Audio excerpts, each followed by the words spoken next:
know, how interesting it is when you think about childhood and you think about rediscovering the family, is that parenting is a lot like this poor lady is going to experience right here. And that is that it is a very, very huge learning experience. That poor lady's got a pot on her head for a real solid reason. She's just about had enough. And you probably have come to the end of yourself slightly along the way. And you've discovered that, there's moments when this child raising thing is exasperating. And so I hope I'm preaching a little bit to the choir there. But I think what it does is it makes us learners. At the end of the day, there's things about dealing with this aspect of moving children from birth through the first 8 or 9 or 10 years that we want to kind of discuss today. From a lessons learned perspective, I think that's the idea. Because everybody struggles with parenting. I don't know anybody who doesn't. In fact, Nancy Ortberg, who's the wife of Pastor John Ortberg, writes this about motherhood. Nancy talks about how motherhood brings out the best and the worst in most women. So I'm speaking, she said this, I didn't. I just wanted you to know that. She said, when I became a mother, I found a Jekyll inside of me. For the first time, there was a person in my life whom I loved more than I loved myself. I was doing unselfish things because I wanted to. I was becoming a patient, kind, calm, reasonable, generous, thoughtful, loving person. I thought, this is a good thing, this person who is emerging.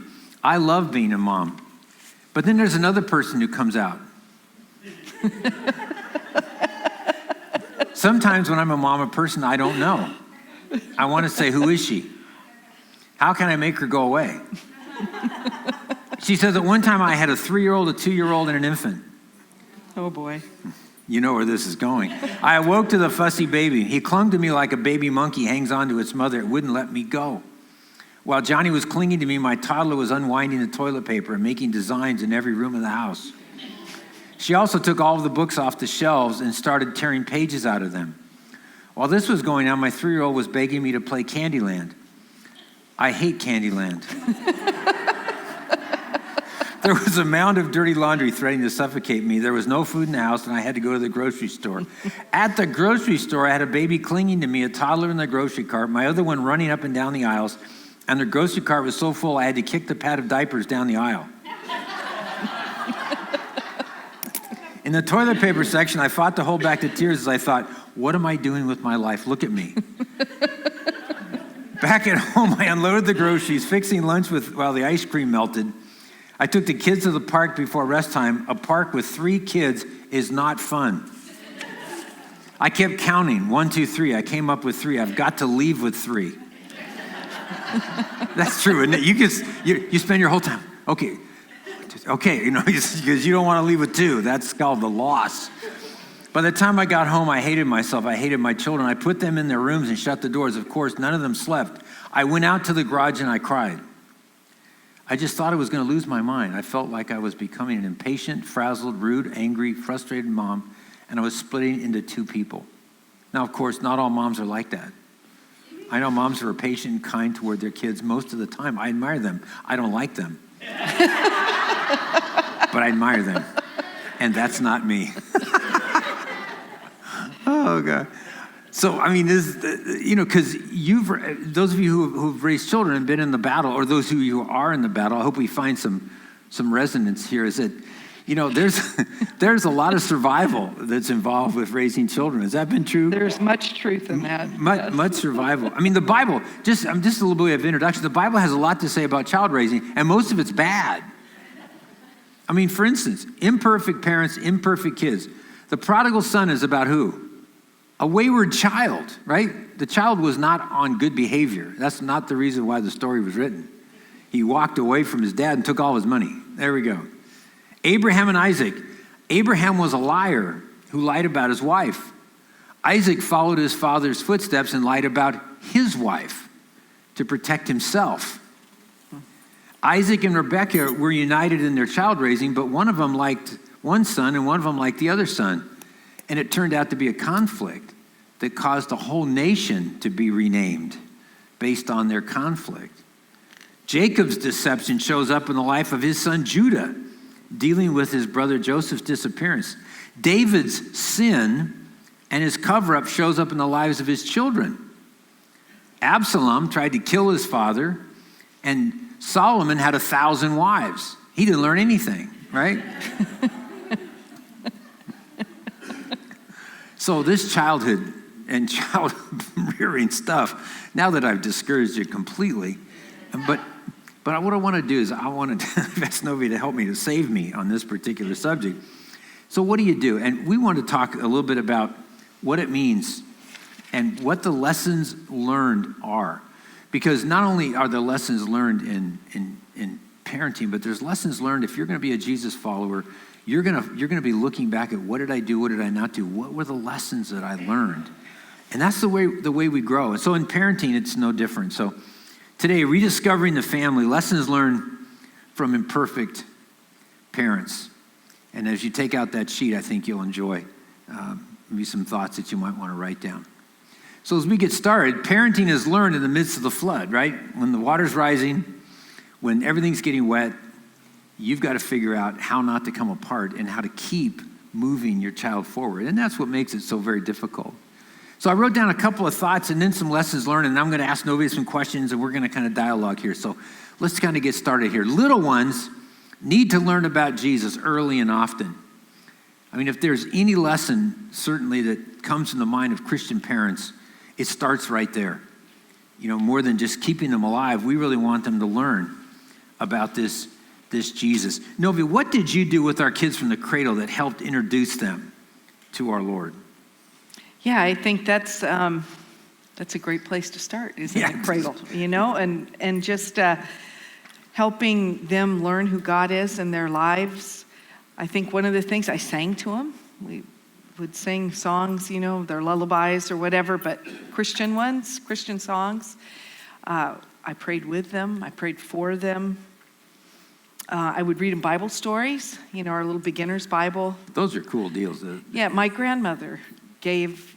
Was that where it started? She gave one to our children. Yeah. And so we took that beginner's Bible, and I use it now today. So some of you who've had babies, I've given a beginner's Bible too. But they're just short little stories, and pretty soon the older ones can read them to the younger ones. So it's a learning tool too. They get to learn how to read, and it's an easy book. And the stories introduce them to God and to the foundation of our faith. The stories tell them about Jesus, and of course I always embellish, you know. Yeah, you can, not embellish, but you know what I mean. You get to make it more dramatic. Yeah, I can make it more exciting and teach them biblical truths in the process. So one of the other ones was Veggie Tales. Love Veggie Tales. Veggie Tales. Yeah. Anyway, some of those still dance in my head. And I'm sorry, what was the name of the? Madam Blueberry. Madam was our Blueberry. favorite. Yeah. So, you know, she I remember, was so blue she didn't know what to do. Oh my gosh. I remember coming in from work, and it'd be usually about 7 o'clock. It seemed like I was always coming home at 7 o'clock. And I'd come in and I'd stumble into the house and I'd go into the bathroom and you were bathing the kids. And I hear you in the bathtub just talking to them. And telling them stories. You know, that was just a time where they were calm. You were calm. Yeah. And it seemed, you know, because it's everybody's tough, starting right? to wind down finally. Yeah. Yeah, no. Tubby time is what we called it. Tubby time was always time to just decompress for the day and maybe talk through the day, hear from them, see what's going on in their little minds. And it just seemed like an opportunity to connect with them in a way that maybe we hadn't been able to in the chaos of the day. Simple stuff, but really impactful communication times. I have another question for you. How did church play into their earliest memories, and how did you use that? Well, when we had our first child, all the way through our third child, we were working at a church too. And part of a church, we had a singles ministry up in San Jose, California, and we just took them with us. I mean, we packed them up. I can remember Annie, she was born in July. By September, she was on the houseboat with us in her little swing, you know, swinging on the front porch of the houseboat. We just made it, we just did life, our normal life, and just brought them along, packed them up. And, you know, I know we all struggle with schedules and keeping them on schedule and all, but we just, you know, we made them adapt to our schedule more than anything. They learned how to sleep in a car. They learned how to do all kinds and in of a things. boat. Yes, and in a boat. And Yes. I remember us sleeping in a boat on our way to Lake Shasta. We parked in a KOA campground overnight with it was like the Suburban. I drove a Suburban for the first it was few this years 10-year-old of our Suburban, life. 1975 Suburban. Because we had all these, Called the our Beast. singles group, you know, and so we were always going on adventures. We needed a big car, so that became my mom car too. It's really large. And it was exciting to drive. But yeah, we would take the Suburban and the boat up there, and, you know, we got to go onto the houseboat early the next morning. So we'd sleep in the boat, you know, at this campground. And I remember them, you know, cuddled up in my arm next to me. But we just took them along with us and showed them what it was going to be like, you know, to have this life of being involved with the church and with church people. Everybody loved on them. And I asked Novi, I said, where did the kids sleep? I don't remember. You know, I remember it's kind of passing out in the car somewhere. You know, we drive all night to get there. And finally we get there about 1 a.m. She says, they slept with me in the boat. I said, I didn't let them go. We were outside in the campground. Yes. So it turns out the mama bear they're had pretty them. adaptable. Yeah, they're very adaptable. They moved well along the way. But they had friends at church too. I mean, they had older friends, obviously, with our singles group, but they had their buddies in the nursery too, and with the other kids at church. Yeah, we brought them to church as soon as we could. Yeah. I mean, we took them in the nursery. You know, we kept them in the back, and when they were, we put them in the nursery, and they were part of the children's ministry from the get-go. They made friends there, so it was a big part of their life. I got another question for you. What did the baby dedication? What part did it play in your mind towards inspiring you to raising kids? Because we do baby dedications for young families. Kind of looking back, what part did it play? I think it was more of a formalizing event. You know, I think you know it marked a time, and I could tell them, and we had a little framed certificate. You know, more than for them, I think it was for us that we were dedicating ourselves to raising our children in the fear and knowledge and understanding of the Lord, and raise them in the church. And along with a bunch of other couples. I mean, we were the kind other of joining couples, the effort, you know? It's like there was camaraderie, right? And we also, well, I don't know if it's the right time, but we had a mom's group, just like we have here at Bay Cities now, that some of our girls started. And, you know, I found a lot of encouragement in that, because moms need each other. And moms need grandmas too.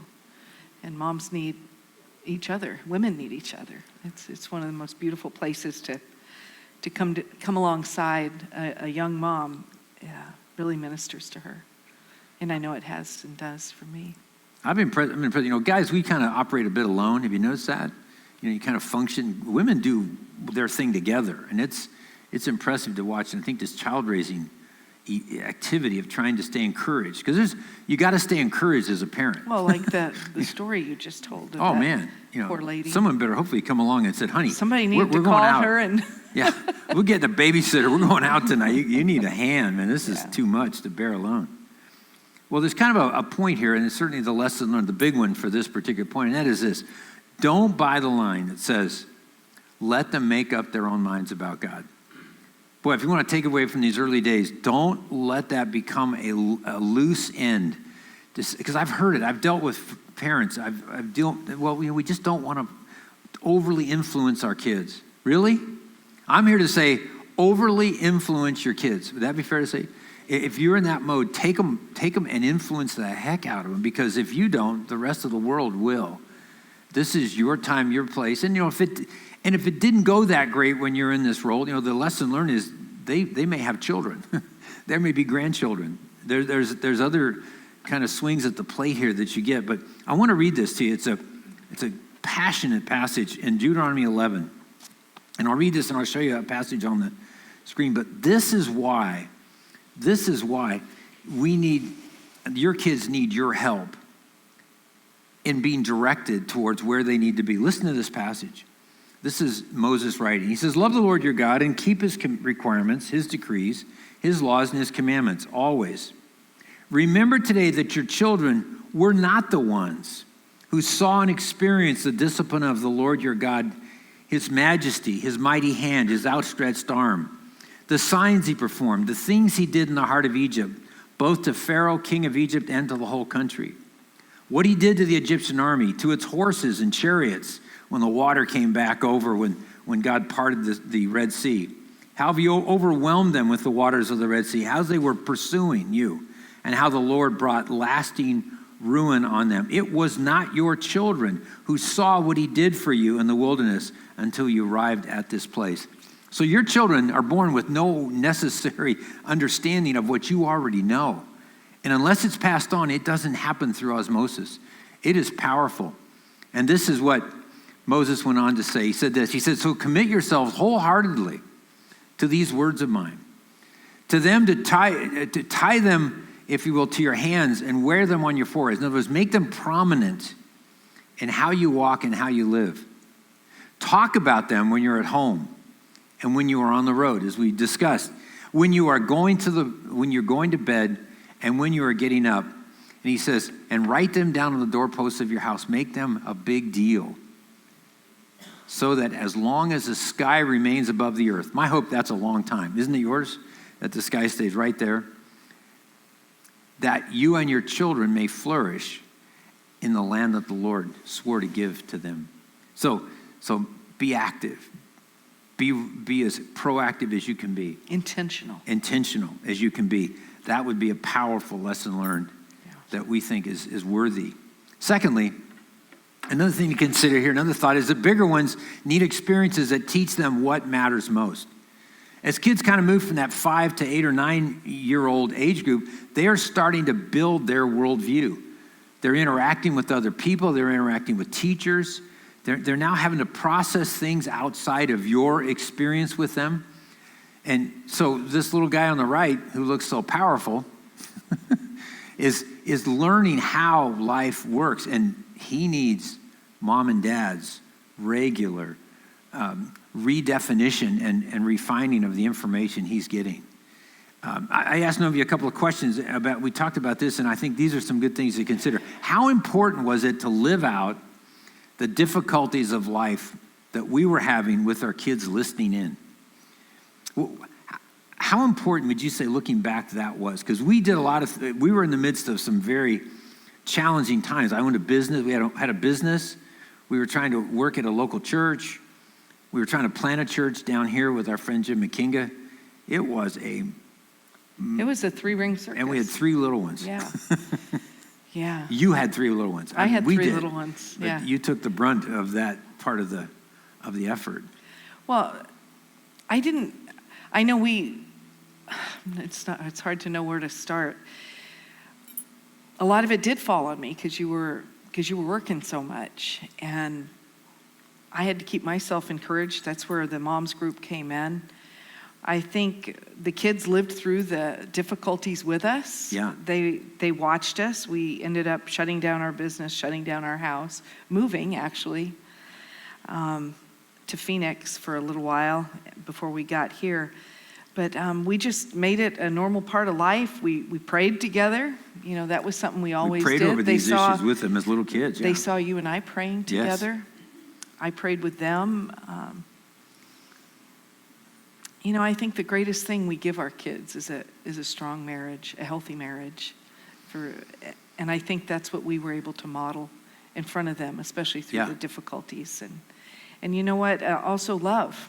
We just loved them. We just kept loving them even through the difficulties. And they were starting school, and excitement was happening there.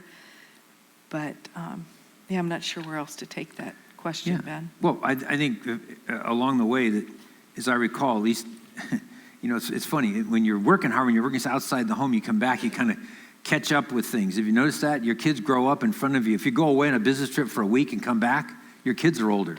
They look different. I'll never forget that feeling. It's just, they're different. They've grown, and I wasn't here to see it, but that's the nature of things. But I think along the way, as we work through the difficulties of life, trying to pay bills, you've never done that, right? That's not been your problem. Trying to stay encouraged, looking at outside pressures.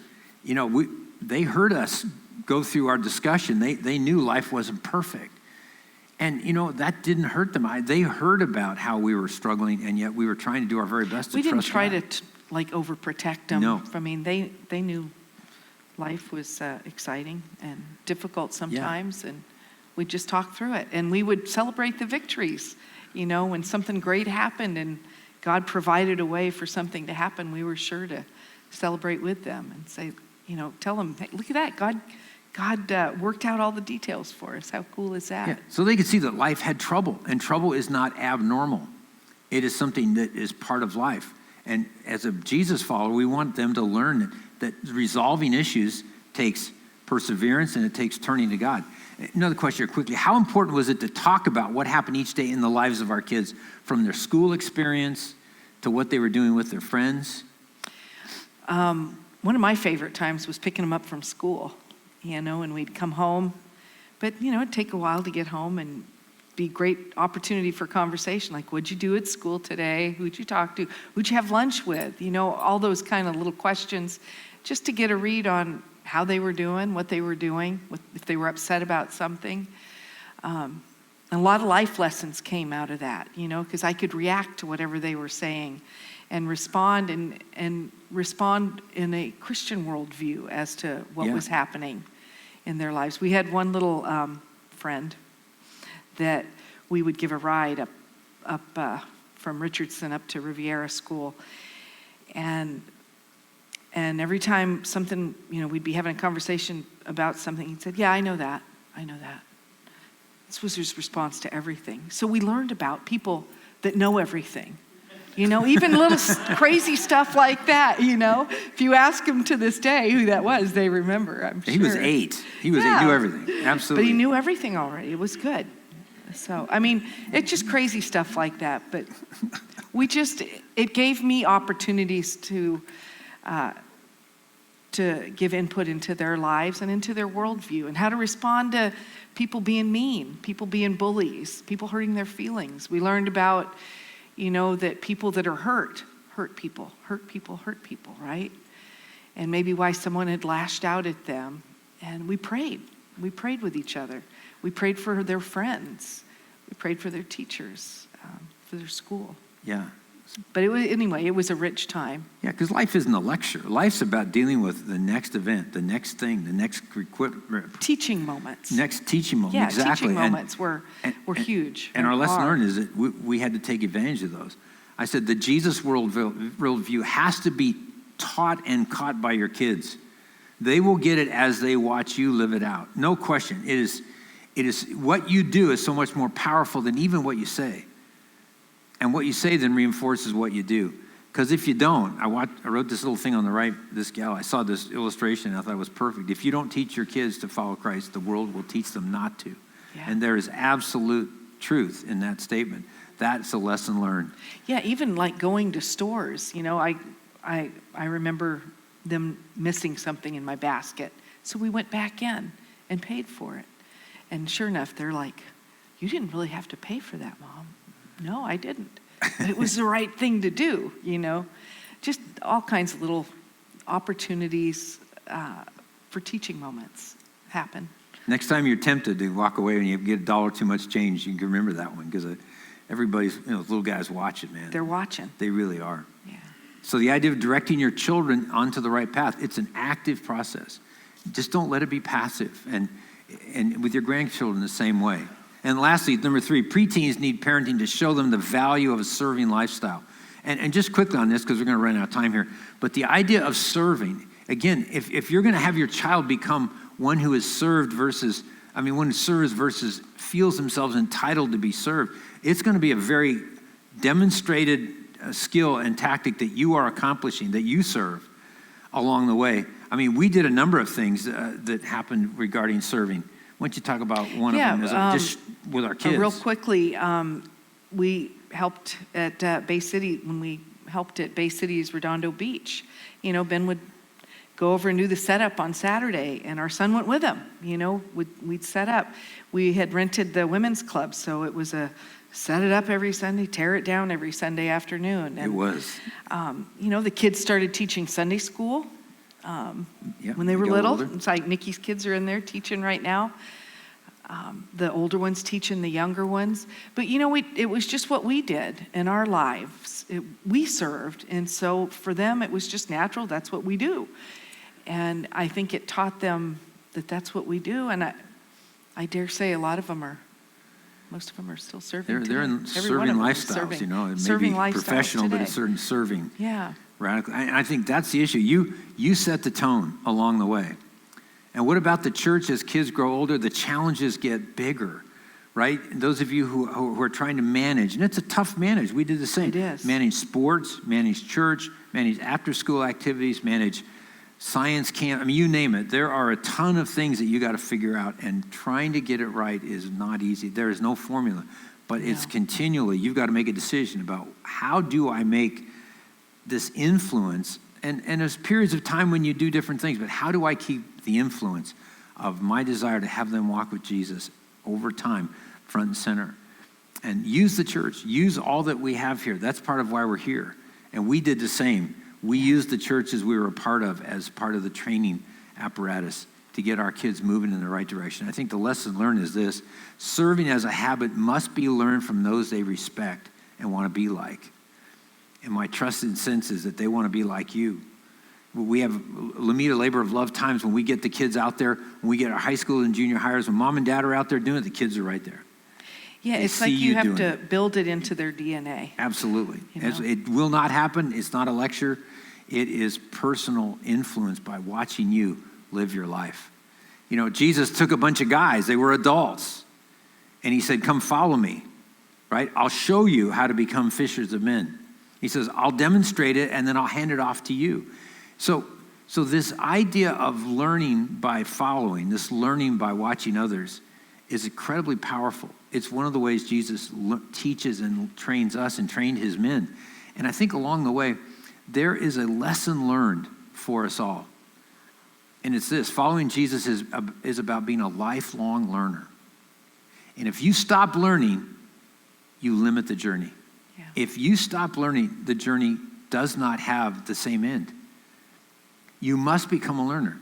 And I'll kind of close with this, and I'll invite the band back up. Thank you, Nova. I want to thank you, baby, for being here. And along the way here, you can give her a round of applause. Thank you.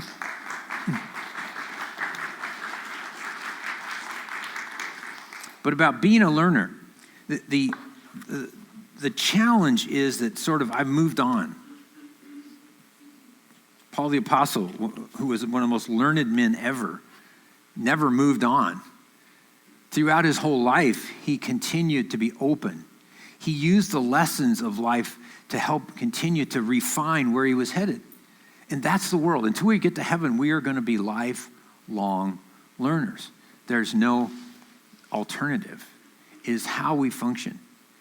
If you stop learning, if you stop being open to lessons learned, you're going to see it in the growth group questions about what are the lessons learned of your life now that you can apply over and over again, right? That's what it means to be a Christian. You make a step forward, you make some good or bad results, and you say, I got to adjust.